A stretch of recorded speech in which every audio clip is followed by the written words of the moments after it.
জামাত ইসলামীর বিরুদ্ধে বলে লাইমলাইটে আসতে যাচ্ছেন সাবেক উপদেষ্টা মাহফুজ আলম। দর্শক, মাহফুজকে কঠিন শিক্ষা দিয়েছে জামাত শিবির।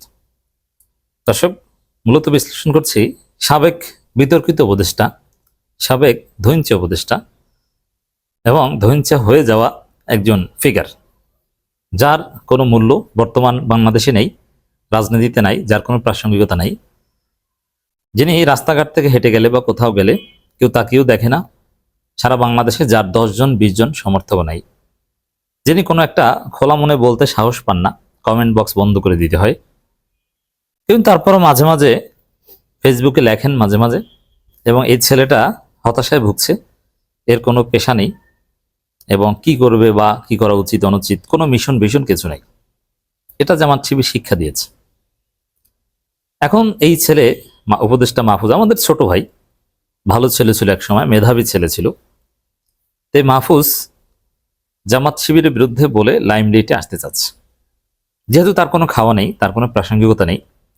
এই জন্য আর বাংলাদেশে এটা খুব কমন সিস্টেম, কেউ যদি হিট হতে চায়, আলোচনায় থাকতে চায়, কয়েকভাবে হওয়া যায়। যেমন জামাত শিবিরকে গালি দিলে খুব সহজে মিডিয়া কভারেজ পাওয়া যায়। বাংলাদেশের মিডিয়াগুলো যে কতটা খারাপ, এখনো সেই আওয়ামী ফ্যাসিবাদের দালালি করছে। আর এর মূল কারণ হচ্ছে যে মিডিয়াগুলোর মালিকানা, যাদের অনেক মিডিয়া আছে যাদের ভবিষ্যৎ আওয়ামী লীগের ভবিষ্যতের সাথে সম্পর্কিত এবং যাদের প্রাসঙ্গিকতা দালালির মধ্য দিয়ে। আর আরো ফ্র্যাঙ্কলি বলি, এটা নিয়ে অনেক আলোচনা করা যায়। বাংলাদেশের মিডিয়াগুলোর একটা বিরাট অংশ হচ্ছে ভারতের দালাল। ভারতে যেরকম আপনারা দেখছেন যে গদি মিডিয়া, গদি মিডিয়া, ওরকম বাংলাদেশের অনেক মিডিয়া চালায়। প্রথম আলো ডেইলি স্টার ভারতের দালাল, আমি দায়িত্ব নিয়ে বলছি। এটা নিয়ে আমি কয়েক ঘন্টা লেকচার দিতে পারবো যে কিভাবে প্রথম আলো ডেইলি স্টার ভারতের দালাল। তো দর্শক, এই জায়গায় এই ভারতের দালাল পত্রিকাগুলোর কাছেও ইটস ভেরি সিগনিফিকেন্ট। জামাতকে দায়ী করতে পারলে খুব সহজে হিরো হওয়া যায়, লাইমলাইটে আসা যায়।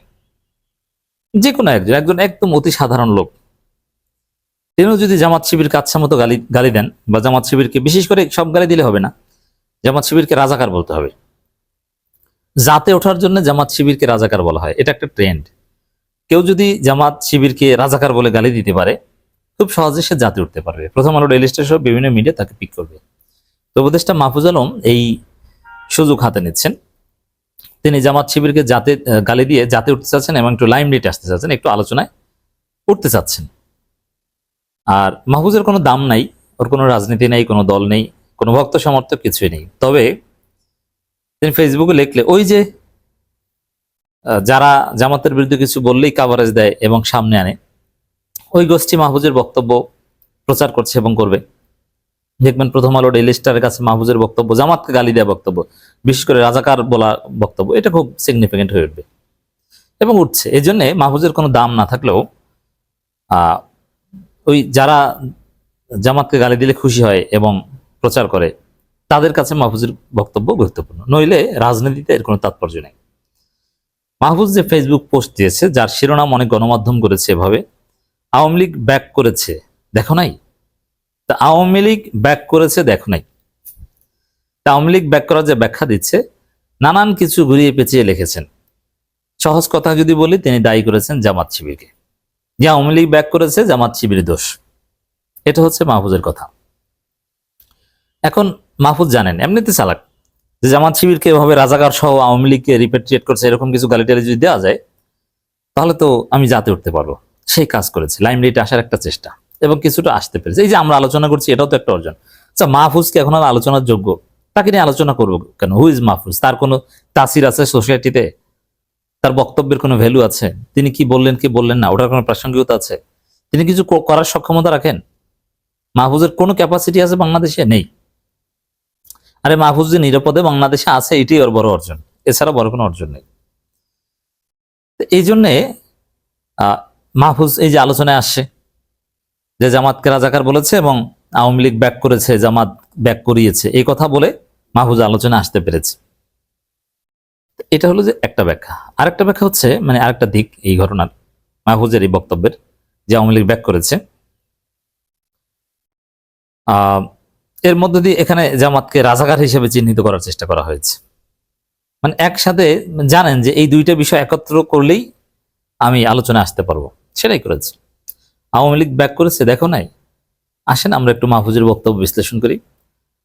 এখানে জামাতকে রিলেট করে, প্রাসঙ্গিক করে, নিজে একটু প্রাসঙ্গিক হওয়ার চেষ্টা করছেন এবং পেরেছেনও, বাট এটা ফর দি টাইম বিং এটা তেমন কোনো ভ্যালু আছে বলে আমার কাছে মনে হয় না।